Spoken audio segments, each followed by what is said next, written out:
बच्चों, आपने राजा महाराजाओं की बहुत सी कहानियाँ सुनी होंगी, जिनमें कई राजा तो बहुत अच्छे रहे होंगे, जो अपनी प्रजा का बहुत ध्यान रखते होंगे, प्रजा अपने बच्चों की तरह पालते होंगे। लेकिन उनमें कुछ राजा बहुत निर्दयी और क्रूर होंगे, जो प्रजा का सिर्फ शोषण करते थे। उनके दुख से उनका कोई मतलब नहीं था। आज हम अपनी पाठ्य पुस्तक नव किसलय के पाठ 4 की कहानी दान का हिसाब का अध्ययन करेंगे, जिसके लेखक हैं श्री सुकुमार राय। यह कहानी एक ऐसे राजा की कहानी है जो सिर्फ अपने सुख को सबसे बड़ा सुख मानता था। चलिए बच्चों, आज हम कहानी शुरू करते हैं। देखिए, सबसे पहले तो आप जान लीजिए कि आज की कहानी का नाम है दान का हिसाब। दान का शाब्दिक अर्थ है देने की क्रिया। सभी धर्मों में सुपात्र को दान देना परम कर्तव्य माना गया है। हिंदू धर्म में दान की बहुत महिमा बताई गई है। आधुनिक संदर्भ में दान का अर्थ किसी ज़रूरतमंद की सहायता के रूप में कुछ देना है। बच्चों देखिए, अब हम पाठ शुरू कर रहे हैं। एक राजा था। यूं तो राजा जी लगदग कपड़े पहनकर हजारों रुपए खर्च करते रहते थे, पर दान के वक्त उनकी मुट्ठी बंद हो जाती थी। अर्थात एक राजा था जो कि लगदग एकदम चमकते हुए कपड़े पहनते थे और अपने ऊपर हजारों रुपए खर्च करते थे, पर जब दान का वक्त आता था उनकी मुट्ठी बंद हो जाती थी। मुट्ठी बंद हो जाना मतलब कि अब मुट्ठी खोल के तो दान देना होता है, और मुट्ठी बंद कर लेना मतलब उनकी मुट्ठी से कुछ निकलता नहीं था, उनके जेब से कुछ नहीं निकलता था।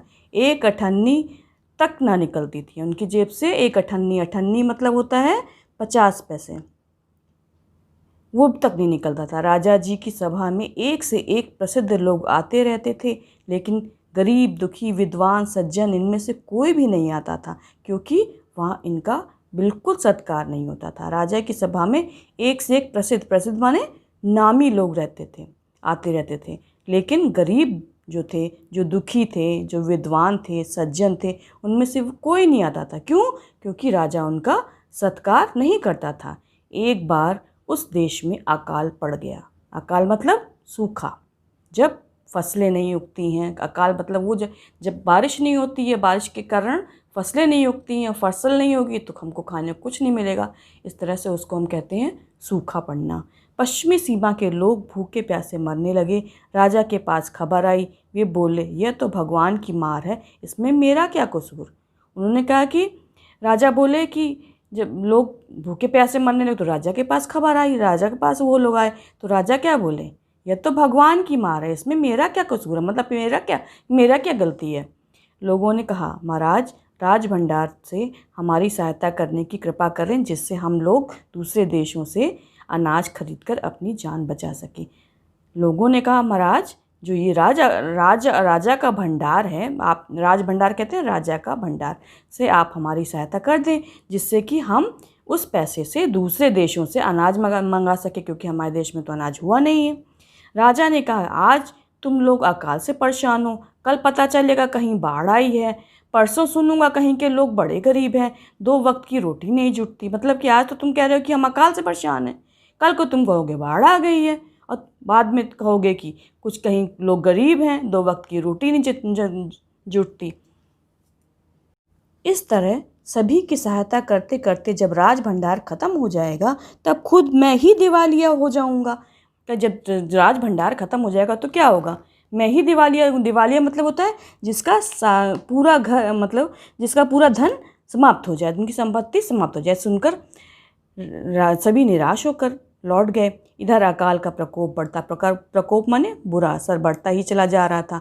प्रतिदिन कितने ही लोग भूख से मरने लगे, मतलब रोज बहुत लोग मरने लगे, क्योंकि उनको खाने को नहीं मिल रहा था। लोग फिर राजा के पास पहुँचे। उन्होंने राजसभा में गुहार लगाई, दुहाई, महाराज, आपसे ज़्यादा कुछ नहीं चाहते, सिर्फ 20,000 रुपये हमें दे दें। उनका ज़्यादा हम लोग को कुछ नहीं चाहिए, बस आप 20,000 रुपये दे दें तो अब हम आधा पेट खाकर भी जिंदा रह जाएंगे। मतलब आधा ही पेट खाएंगे, पूरा नहीं खाएंगे, लेकिन जिंदा तो रहेंगे। राजा ने कहा, 20,000 रुपये भी क्या तुम्हें बहुत कम लग रहे हैं? और उतने कष्ट से जीवित रहकर लाभ ही क्या है? माने 20,000 रुपये कम लगते तुम लोगों को? अरे उससे अच्छा तो इस ऐसे जीने से अच्छा है कि मत जियो। इतने कष्ट से एक व्यक्ति ने कहा, भगवान की कृपा से करोड़ों रुपए राजकोष में मौजूद हैं, जैसे धन का सागर हो। एक व्यक्ति ने कहा कि भगवान की कृपा से राजकोष, राजा की जो खजाना, राजकोष माने राजा का खजाना है, उसमें सैकड़ों रुपए हैं, करोड़ों रुपए हैं, जैसे धन का सागर हो। माने मतलब सागर की तरह धन है। जब सागर में जैसे बहुत पानी होता है, वैसे वहाँ धन का सागर है। उसमें से एक आध लोटा ले लेने से महाराज का क्या नुकसान हो जाएगा। मतलब यदि हम एक लोटा पानी भी सागर से निकाल लेंगे तो सागर का पानी तो कम नहीं होता। ऐसे ही यदि हम थोड़ा सा धन ले लेंगे तो राजा का क्या नुकसान होगा। राजा ने कहा, राजकोष से अधिक धन है तो क्या हम उसे दोनों हाथों से लुटा दूं? मतलब ज़्यादा धन है तो क्या मैं दोनों हाथ से सबको बांट दूं, ख़त्म कर दूं?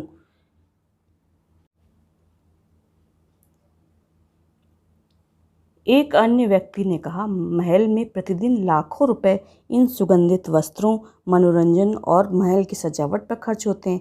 यदि इन रुपए में से ही थोड़ा सा धन ज़रूरतमंदों को मिल जाए तो दुखियों की जान बच जाएगी। एक व्यक्ति ने अन्य व्यक्ति ने कहा कि महल में इतने रुपए खर्च होते हैं, इतने फालतू के कपड़ों पर, मनोरंजन पर, महल की सजावट पर, थोड़ा सा रुपया इनमें से मिल जाए तो ज़रूरतमंदों को कि दुखियों की जान बच जाएगी। यह सुनकर राजा क्रोधित हो गया। वह गुस्से से बोला, खुद भिखारी होकर मुझे उपदेश दे रहे हो? मतलब खुद तो भिखारी हो और मुझे बता रहे हो मेरा रुपया है, मैं चाहे उसे उबाल कर खाऊं चाहे तल कर, मेरी मर्जी। तुम अगर इस तरह बकवास करोगे तो मुश्किल में पड़ जाओगे। यदि तुम ऐसे बोलोगे तो बड़ी मुश्किल में पड़ जाओगे। इसीलिए इस वक्त तुम चुपचाप खिसक जाओ। चुपचाप खिसक जाओ मतलब चले जाओ। राजा को क्रोधित देखकर लोग भाग खड़े हुए वहाँ से। मतलब जब देखा राजा गुस्सा हो रहे हैं तो वहाँ से चले गए। राजा हंसते हुए बोला, छोटा मुंह बड़ी बात, अगर 200-400 रुपये होते तो एक बार सोच भी सकता था। पहरेदारों की खुराक 2-4 दिन कम कर देता और यह रुपये रकम भी पूरी हो जाती, मगर 100-200 से इन लोगों का पेट नहीं भरेगा। पूरे 20,000 मांग बैठे। छोटे लोगों के कारण नाक में दम हो गया है। मतलब राजा हंसते हुए बोला कि छोटा मुंह बड़ी बात, मतलब औकात नहीं है कहने की, मतलब मुंह नहीं है आपका, मतलब उस लायक नहीं है, लेकिन इतनी बड़ी बात कर रहे हैं। अगर 200-400 रुपये के होते तो एक बार को सोच भी सकता था, मगर आप लोगों ने तो इतना ज़्यादा बोल दिया है। पहरेदार की खुराक 2-4 दिन कम कर देते, 200-400 रुपये देता तो पहरेदार मतलब गेट कीपर्स जो होते हैं उनके खाने को कम कर देता, उसकी जगह मैं रकम दे देता। मगर 100-200 से तो इन लोगों का पेट भरेगा नहीं, पूरे 20,000 रुपये चाहिए। छोटे लोगों का, इन छोटे लोगों का मैं नाक में दम करना एक मुहावरा है कि मैं तो परेशान हो गया हूँ। यह सुनकर वहाँ उपस्थित लोग हाँ हूँ कहकर रह गए। क्या करते आखिर उन लोग हाँ हूँ कह रहे। मन ही मन उन्होंने भी सोचा कि राजा ने ठीक नहीं किया। ज़रूरतमंदों की सहायता करना तो राजा का कर्तव्य है। मतलब ये ठीक नहीं किया उन्होंने, ज़रूरतमंद लोगों की सहायता करना तो राजा का कर्तव्य है। 3 दिन बाद न जाने कहाँ से एक बूढ़ा सन्यासी राजसभा में आया। मतलब 3 दिन बाद पता नहीं कहाँ से एक बूढ़ा सन्यासी जो है राजसभा में आया। आशीर्वाद देते हुए दाता कर्ण, महाराज बड़ी दूर से आपकी ख्याति सुनकर आया हूँ। उपहास स्वरूप कर्ण कहा था उसने। क्यों? आप जानते हैं ना, कर्ण बहुत दानी था। दाता कर्ण, महाराज बड़ी दूर से आपकी ख्याति माने प्रसिद्धि सुनकर आया हूँ। क्या आपकी इतनी प्रसिद्धि सुना है तब मैं आपके पास आया हूँ, सन्यासी की भी इच्छा पूरी कर दूँ। उनकी अपनी प्रशंसा सुनकर राजा बोला, जब उसकी प्रशंसा हुई तो राजा बोला, जरा पता तो चले तुम्हें क्या चाहिए, पता तो लगे कि तुम क्या चाहते हो। यदि थोड़ा कम मांगो तो शायद भी जाए। सन्यासी ने कहा, मैं तो सन्यासी हूँ। उन्होंने कहा, सन्यासी मैं तो संसार छोड़ चुका हूँ। सन्यासी मतलब जो संसार छोड़ चुका हो। मैं अधिक धन क्या करूँगा। मैं राजकोष से 18 दिन तक बहुत मामूली भिक्षा लेना चाहता हूँ। मतलब 18 दिन तक भिक्षा लूँगा, लेकिन बहुत थोड़ी सी। मेरी भिक्षा लेने का नियम इस प्रकार है, मैं पहले दिन तो जो लेता हूँ दूसरे दिन उसका दुगना, पहले दिन जो लूँगा उसका डबल, फिर तीसरे दिन उसका दुगना, माने दुगने का फिर दुगना, फिर चौथे दिन तीसरे दिन का दुगना। इसी तरह से प्रतिदिन लेता जाता हूँ। भिक्षा लेने का मेरा यही तरीका है। राजा बोला, तरीका तो समझ गया, मगर पहले दिन कितना लेंगे यही तो असली बात है। मतलब ये ना हो कि ज़्यादा मांग लें। 2-4 रुपये से तो पेट भर जाए तो अच्छी बात है, मगर एक एकदम से 50-100 मांगने लगे तब तो 18 दिन में काफ़ी बड़ी रकम हो जाएगी, राजा ने बोला। सन्यासी ने हंसते हुए कहा, महाराज मैं लोभी नहीं हूँ, आज मुझे 1 रुपया दीजिए, फिर 20 दिन तक दुगने करके देते रहने का हुक्म दीजिएगा। मतलब आज तो मुझे 1 रुपया दे दीजिए, फिर इसके बाद 20 दिन तक दुगने करके देते रहने का हुक्म दे दीजिएगा। बच्चों, आज हम इतनी कहानी, इस सेशन में बस इतनी कहानी, इसका सेकंड पार्ट जो मैं बनाऊंगी तो उसके आगे हम लोग आगे की कहानी पढ़ेंगे।